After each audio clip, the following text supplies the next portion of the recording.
Lesson number 5 in our series, The Church in the Crosshairs. This lesson, we are trying to focus a little bit on attempts to change worship.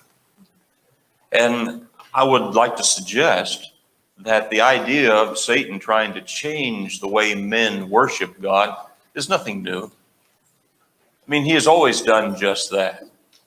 When we try to think and make some application to the church, let's understand that Satan will do everything he can to harm the church. In fact, his interest is not just to harm the church, but to destroy it. But even at that, we have to think about it for a moment. Destroy the church? Does Satan have the power to destroy the church? Oh, no. No, he doesn't. Not when we think of the church as all of the saved, those who are baptized believers in Jesus Christ, those whom the Lord have added to his church. No, Satan can't destroy that. He has no dominion over the church. He has no power over the power of Christ. And so when we think of the church in the big picture in that way, what we have to know and what we have to remember is that it belongs to Christ, and it represents a kingdom which cannot be shaken. Hebrews 12 would tell us that. And so when we talk about the efforts and the effect that Satan may have to destroy the church, we're talking about the local church and what he may be able to do to influence us, infiltrate us, and work in such a way as to cause problems and destroy the local church. And he does want to do that. And I think we need to have a very real understanding of that and know that Satan is working with great effort in that way. It's been interesting to me that I think in every meeting that Ben and I have sat in with the elders, at some point, one of the elders is going to say something to the effect that we are so blessed to be at peace. We are so blessed to have a church that is united. We better get ready. Someone says something like that every time, every meeting I've been in. And I think it is so true that we are blessed. The church is at peace. We are united. We're working together. There's no major schism or faction that's going on that we know of. And yet there'll come a time where we have to face that and deal with that. Because that's what Satan does. It is his purpose, it is his intent to cause problems, to destroy the church. And Satan knows how to go about it. He knows our weaknesses. He knows how to get to us. He knows how to do things that will influence us in ways that are not good. And he'll find those ways and exploit them. And one of the ways, and kind of our focus today, we can go a lot of different ways with that in other lessons we have. In this lesson, we are trying to draw our attention and our focus to what Satan may do to try to affect us with regard to worship. How to change or affect our worship in such a way as to draw us away from God. And seemingly every congregation of the Lord's people have had to face and deal with changes to God's design for worship. And the emphasis here would be worship that God has designed. And I want to suggest that God has always put in place ways and methods of worshiping him. And he's in the place or position to do that. He is God. And he is the one who should dictate those things. But Satan has always tried to change that. And one of the ways that Satan has gone about doing that, or I guess really I would have to say that every time Satan has gone about trying to change worship, it is an affront. It is an attack on God's authority. Because that's always what it comes down to. Authority that comes from the minds of men, or the authority of God, the one who has established what worship should be. I want us to look at a text. It's on your outline, and you can look it up in your Bible. We are looking at 1 Kings chapter 12, beginning at verse 25. And on our outline, the exercise was to try to find and make some notes about what was wrong with the worship that Jeroboam introduced. And I think you can find several points that will go right here with this. I want us to read the text. We're going to start here for the first three verses. Verse 25 beginning is where we are going. Then Jeroboam built Shechem in the mountains of Ephraim and dwelt there. Also he went out from there and built Penuel. And Jeroboam said in his heart, now the kingdom may return to the house of David. If these people go up to offer sacrifices in the house of the Lord at Jerusalem, then the heart of this people will turn back to their Lord, Rehoboam, the king of Judah, and they will kill me and go back to Rehoboam, king of Judah. Get a picture in our mind here of just what's going on. We go back to a map of some time ago.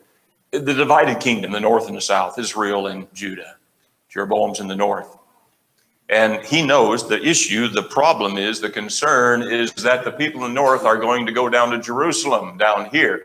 And so that's his concern. What can he do? So he built a place in Shechem. That's where he stays. But here is Jerusalem, where the people would go for worship, or supposed to. I mean, the kingdom is divided.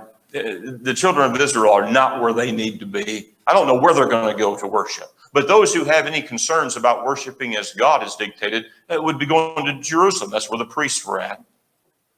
And so when we look at this text right here, and here's the question, what specifically was Jeroboam's motivation to make a change in worship? What was he thinking? This is when you get to talk. What was Jeroboam thinking? What was he doing? He was thinking of his own kingdom and retaining his people and not allowing them to want to go back to Judah. He's thinking about himself. He was concerned if the people go back to Jerusalem, they would forget about him, and they would just choose Rehoboam to be their king. They would kill him. And so the changes here that he's initiating, it's for his own purpose, selfish reasoning there. And so that's what's in his mind. So would these changes honor God? No, you're right. They can't honor God. It's going against what he has said. Because God had long already said and dictated what worship should be and where it should be and how it would take place. And so it could not honor God. But I'm not really seeing where Jeroboam's concerned about honoring God. Do you? He's concerned about honoring himself. Oh, wait a minute. I think even at this, we're kind of hitting on something. Because even today, when we see changes in worship and when people say, well, I like it this way. Well, I go to this church because I like their praise band. I go to this church over here because the preacher is really, boy, he's really something. But they got the coolest building over here. All of this is selfish motivation. And we cannot honor God when our worship becomes about us and not about God. It's 2 or 3 years ago or so, somebody sent me a video clip of Joel Osteen. Otherwise, I would have never known what would happen because I don't care a thing about Joel Osteen. He and his wife, Gloria, and it was them on stage of their 40,000 seat or whatever it is, church building. And Gloria was pontificating about worship, and everybody was rah-rah and clapping hands. And she said, after all, we have to understand worship is not about God, it's about us. Replay that. And everybody was all excited and clapped and cheered and everything. And I'm going like, did she really say that? She took some heat over that, but not enough because they're still out there. But I thought, that's it. That's the mindset. Nothing new. There's nothing new with that mindset. Jeroboam, I mean, we see this kind of thing happen over and over again. It's real. I think this is some political maneuvering on Jeroboam's part. He's worried about his reign as king, Sure. not God being honored in worship of his people. And I think that's a good point to consider. There's a lot of pressure on churches today to change their practice based on the current political climate. Very true. And some churches are making that calculation, and they're going around what he did, trying to appease the political community around it. There's a danger there. Absolutely. just another one of those ways that Satan works his way in. Because Satan is the one that's behind all of this. And we can so easily lose sight of God's interests. That's what we have to think about in worship. Let's read a little bit further. Verse 28. And again, now, we're looking right here specifically for some of the wrong things that Jeroboam was doing.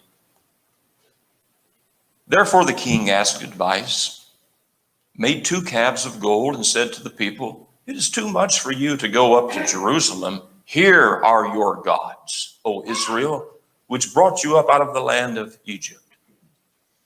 And he set up one in Bethel, and the other he put in Dan.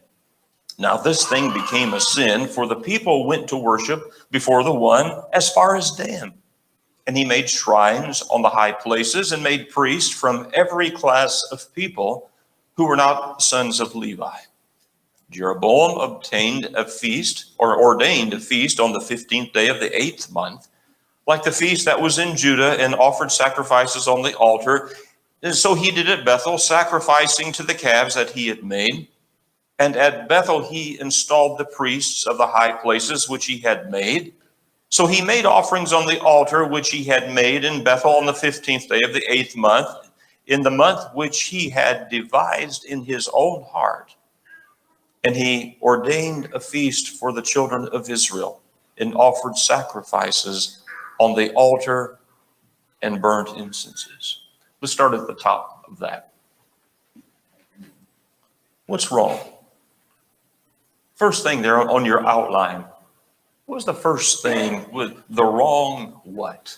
Yes, the tongue. The what? Go above that.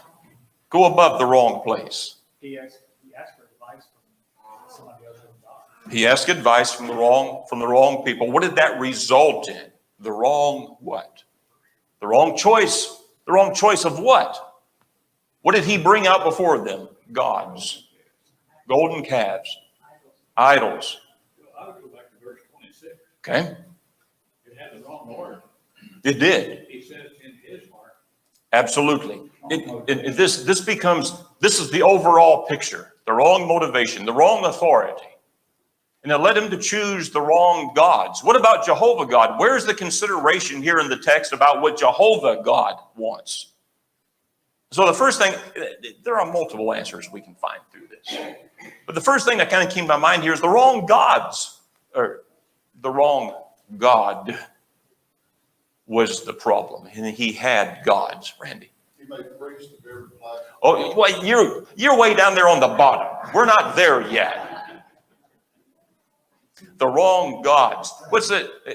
I just want to note that one of the reasons he did it, I guess the reason he did it is it was too uncomfortable, too long, too far to go to Jerusalem. All of which were concerns to the human mind and the human physical concern. But since when has that become a concern in the eyes of God as far as worship to him? And that's not the concern. You know, what's the next thing here? They used the wrong what? Delaney, you said, I think. Wrong place. The wrong place. Somebody said it here. The wrong place. Well, what's wrong with Bethel and Dan? Both are nice places. You know, you look at our map here, and you know, Jerusalem is here, where worship is supposed to take place that God has dictated. You have Dan way up here to the north, Bethel down here to the south. So, boy, he can capture anybody in Israel can go here or here, but he sure didn't want them to go here. The wrong place. I mean, there was this period of time where the children of Israel, where there was special worship that took place in Jerusalem. The feast days were honored in a special way there. The priest had special responsibilities there. Oh, there would come a time, Jesus would say, we would just worship in spirit and truth. It would not be the place that we worship on this mountain or that mountain. But under this law, Jerusalem carried a special place with regard to worship. And so, I mean, you start thinking about what's special about Jerusalem. The temple. Okay, there was a, you know, the temple there. We think about, you know, Solomon's temple was there. And you remember when the temple was dedicated, and there was a ceremony that took place there, and the incredible prayer of Solomon there at the temple. What happened at the temple? Do you remember this incredible scene? Filled with the presence of God. You remember? There was significance to that temple. There was significance to Jerusalem. And the Jews understood that. And yet think about the draw to them. Well, you can just go to Dan. I'm your king, and I've made some special provisions for you. You don't have to go all the way to Jerusalem. You can go to Dan. Go to Bethel. And it appealed to a lot of people. It's the wrong place. God had specified where this worship was to take place. You know, with regard to thinking again about Solomon's temple and the consecration of the temple and God's presence filling it, it's in that same context there where there was reminders giving about God's commandments. In his prayer, even as he was praying, that to remember God's commandments. And maybe that was kind of a high point in the time of the children of Israel, where there was a real focus on worshiping God as he desired. But we're far from that now, as far as the biblical timeline goes. And we see that in many ways. Glenn? We as humans never learn. Every time we follow what God says, even in their time, every time Israel followed the commandments of God, things went well for them. Right. Their enemies, things were prosperous. When they turned away, everything went down. Every time. And it never changes because we do the same thing today. Absolutely. Let's make things more convenient for us. Paying attention to what God really wants. Absolutely. Come to the point where we say, God told us what he wants, that's what we have to do. It's always going to come back to us to have a willingness to just do and accept what God said about that. So the next line, what was wrong? Randy, what was the next one? The wrong priests. The wrong priests. When we find here that they, God had dictated the priesthood through Aaron, the Levites, and here Jeroboam made shrines in high places and made priests of every class of people. God had specified where priests were to come from. This was part of God's plan. But I remember the priests were, the temple worship was still taking place in Jerusalem. I suppose there was a shortage up there in Israel. I don't know what happened. He was just trying to appease the people is what he was doing. And so he just chose priests of all people. You think about some of the instruction that God gave the priests. It was more than just the temple worship. Of course, that was their responsibility. The Levites had a lot to do to carry that out. And we read through some of Exodus and Leviticus, Deuteronomy. We read some specific instructions that God gave the priests. One of the things that stands out to me in the latter part of the book of Deuteronomy, let's look over for just a moment. Deuteronomy chapter 31. Deuteronomy chapter 31. You remember this being, I guess you would say, kind of the final attempt of Moses to influence his people before his death, reminding them of all the events that had taken place in the wilderness and how God had cared for them, blessed them in so many ways. Well, he's reminding the priests as well what they are to be doing and to do. Deuteronomy 31, let's start reading. Let's start at verse 9. So Moses wrote down in this law and gave it to the priests, the sons of Levi, who carried the ark of the covenant of the Lord, and to all the elders of Israel. Then Moses commanded them at the end of every 7 years, in the year for canceling debts, during the feast of the tabernacles, when all Israel comes to appear before the Lord your God at the place he will choose, you shall read this law before them in their hearing. Assemble the people, men, women, children, and the aliens living in your towns, so they can listen and learn to fear the Lord your God and to follow carefully all the words of this law. Their children who do not know this law must hear it and learn to fear the Lord your God as long as you live in the land you're crossing the Jordan to possess. So part of the responsibility for these priests to remind the people of God's law, to read it to them, as they would every 7 years at least, when they would all be assembled together for this event. The reminder to listen to God's law and to obey. Jeroboam has done none of that. But his every effort here is to change that. I got a couple more here. We've talked about the wrong God, the wrong place, the wrong priests. What else do you see? What else is wrong? The wrong time. Yeah, the wrong time, the 8th month. It's kind of interesting to me that, there was a time for certain feast days among the children of Israel in Jerusalem. And in the 7th month, the Feast of the Tabernacle. In the 9th month, there were other feast days that were remembered. It seems interesting to me that kind of wedged in the middle here, Jeroboam picked the 8th month, the 15th day, to have this special day to go to one of the calves at Dan and Bethel and make offerings there to them. But it's the wrong time. And so it's like for us just to think and to understand that when God sets in place, here's the way it should be, here's where I want it, here's what I want, here's when I want it. It makes a difference because God has specified those things. Right. So we're focusing on Jeroboam and what he did, the people that were attending and going to these places and doing these things, just like him, they knew it was wrong, but they did it when they were past it, which is a good lesson for us today, because there's a lot of that going on. Absolutely. I don't know what it is, why it would be that sometimes people who know better go along with different ideas regarding worship or serving God. Because other people are doing it, because what's being taught, it's what's being preached wherever they are, who sometimes know better, and yet they stay in that environment. And I just wonder how many of these children of Israel in the north, they knew better than this. They knew worship was to take place in Jerusalem. Perhaps they had heard the law read to them by the priests before. And yet still, they went along with this. We get down to the bottom. There's one more thing I put there is, go ahead, Ben. Yeah, it's something to that. A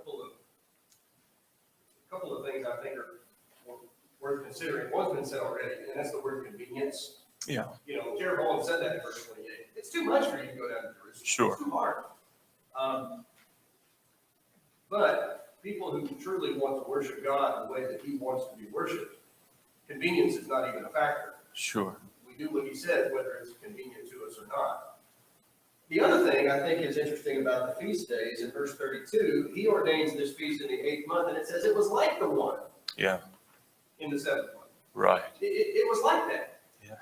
Well, that's right. When it looks very similar to what God wanted, then people are going to be much more easily persuaded to go along with it, because it may not be exactly the same, but it's really close. Yeah, that's a good point. I don't think I really thought about it in that way. The fact that it kind of looked like what was going on, it's almost the same. It's just in a different place. We're doing the same thing. I've heard that in our day in the religious realm. Well, it's almost the same as what you're doing. Or it's almost the same as what the Bible says. Almost just never gets us to where we need to be. Gold calves, building shrines, parallel. There was money to be had, and maybe the people were more richer than, it's all that's in consideration. Sure. What we see. Absolutely. What do you want to be part of? Absolutely right. Yes. Go ahead. You go ahead. Go ahead. I think the biggest thing was where it says he divided it in his own heart. You're right. He wanted what God wanted. That's right. That's our next point. We get down here, the last wrong that I had indicated here, the wrong authority. In verse 26, or mostly, where was that you brought up a moment ago in Verse 26, that's right. Jeroboam said in his heart, this is what came from him. Verse 33, which he devised in his own heart. The authority of Jeroboam was to supersede that of God. I mean, it's easy for us to think, and even in our own day, to think, well, God's authority is what is most important as we go about devising ideas and plans that supersedes God's authority. We're not really in a position to do that. Chris? Jeroboam's the one that said all this stuff about the people had a choice. Sure. They had the choice to go to Dan or as the Lord or to do what they were supposed to do. That's true. They're the ones that chose not to do it. That's right. That's exactly right. We've laid a lot of blame on Jeroboam because these are the things that he put in place. And we can get all upset and angry at Jeroboam, and I think there's some right to do that. But ultimately, everyone had a choice on what to do. And so do we. And so now we start thinking about here, we kind of transition a little bit more to, wow, what's happened? What's happened in more modern times? I'm not talking about today necessarily yet. There was a question that I put on our paper here. Satan inflicted trouble and strife on the worship of the first century church. I struggle a little bit to find some specifics about some things in some of the first century churches as far as worship goes. But I'm interested to see what ideas you might come up with. Joe? Sure. Really, all the time started with Israel rebelled. Right? Sure. Because if they did the same thing, then they really wouldn't be different. So once they rebelled and split, essentially, like some churches, Sure. they can't do the same thing as the church they left. That's true. Yeah. That's right. That's right. That's right. Sometimes people will say something to the effect, it's like, why are there so many churches? How can there be so many churches? How can they all be right? How can all these churches be right? Well, they can't. They can't all be right. Because if you're doing something different than the pattern God gave, it can't be right. It doesn't matter how good it looks or how good it feels or any of those things, it can't be right because the authority of God has been usurped. In the first century, when we look at the New Testament, can you think of, I put some ideas down here from like 1 Corinthians chapter 11, just trying to throw some ideas out here, trying to look specifically at strife and trouble inflicted on the New Testament church with regard to worship. What did you come up with? Trying to enforce the old law of New Testament Christians. Okay. Being circumcised, what Moses There were some of the legalist Jewish Christians still trying to hold on to the old law, to walk in Christ. Boy, we find, so many of the epistles addressed this in a specific way. It was causing some strife and difficulty and divisions. Sure. What else? Well, in one of your starters from 1 Corinthians 11, they kind of turned worship service into a portion of the service into more of a social gathering. The abuse of the Lord's Supper. 1 Corinthians chapter 11. We see some things happening there. Wayne? How the early Christians were killed and cast into prison, and I can just imagine that people around Jerusalem would not have wanted to be participants. Right. Yeah. Try to imagine how that would affect our worship on Sunday when we get here and we look around. Well, Wayne's not here.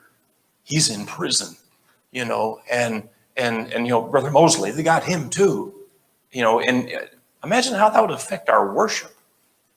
And can you imagine how many might stay away because of that? I think Colossians 2 says some things about worship. It talks about in verse 23 about self-made religion. There's some things there about the Jewish element. Sure. Angels. Colossians 2 has 4 or 5 different things, I think. It does. Do not be drawn away by the philosophies and traditions of men, and it's like, I think we can make some good application to that today, that we have to be careful about We can easily be drawn away. There's someone else. Chris, was that you? On their hand here. All right, other thoughts, ideas? Yeah, Brother Mosley. That Brother Mosley. Interesting verse there in Romans chapter 10 that kind of speaks to this. Paul was talking specifically about Israel. He says there in chapter 10 and verse 3, for they being ignorant of God's righteousness and seeking to establish their own righteousness, have not submitted to the righteousness of God. Mm-hmm. So this point is somewhat overarching in that people establish in their own mind what is righteous, Yeah. what is correct, what is acceptable, and they don't give any credence at all to what God says is right. Sure. And we can be drawn to do the same thing today. Tim, was that you? I was going to mention the Corinthians abuse their spiritual gifts. Okay. And the women abusing their gifts. So in 1 Corinthians 12, 13, and 14, the apostles dealing with the problem of spiritual gifts in the church there at Corinth. Not that there's a question whether there should be spiritual gifts, there were. But the abuse of those. And so much so, that in chapter 14, he's talking about, man, if a stranger walked by and saw what you're doing in here, he would think you're mad. The way that they were acting and carrying on. In the latter part of chapter 14, women's role specifically is spoken about, something that's very current to our time as well. It's just interesting to me that sometimes you look at problems, that took place, so long ago, and you look at some problems that even the church today is facing, there's nothing new. There's nothing new. Sometimes we think about the time that Saul tried to offer the sacrifice, Mm-hmm. being a Benjamite, which made that totally unlawful. I don't know, maybe I missed it, but I think that's something we need to point out here too. It goes to the very root of the attitude of Jeroboam. We learned that he tried to offer these sacrifices, and he himself was an Ephraim. Mm-hmm. He was not of the tribe of Levi. And I don't know, this is one other thing, I guess, from Saul. who Right. hated him for going to the king. That's right. Absolutely right. Good. Okay, modern day. Let's step right up here to now. 2020. What are some issues that the Lord's church is facing in local congregations today? What are some issues that churches are having to face that Satan is trying to interject that could very well cause us problems and concerns? Acceptance of homosexuality. Homosexuality. Many of the denominations, of course, have accepted that. What else? COVID-19, Instrumental music, what's that? is COVID-19. Oh, wow. He certainly used this to, some people say we need to be worshiping, some people say we don't need to be, we need to back off of this, and this has caused friction among brethren. As to how do we handle this? I am not sure that we all fully appreciate how blessed we have been here. We've not been affected by COVID-19 as directly as some places have been. That's the first blessing. But the second blessing being that even though we are probably not all in agreement on how everything should be handled with regard to our response on that, I don't know of any schism or fraction that there's been an effort for us just to be peaceable and let's get along and let's listen to what the elders have to say. And it's so sad, I'm going to tell you, there are churches right now that are struggling. There are brethren that are not getting along because of COVID-19. And we can't let that happen. What else? What are other things that we see have to deal with in worship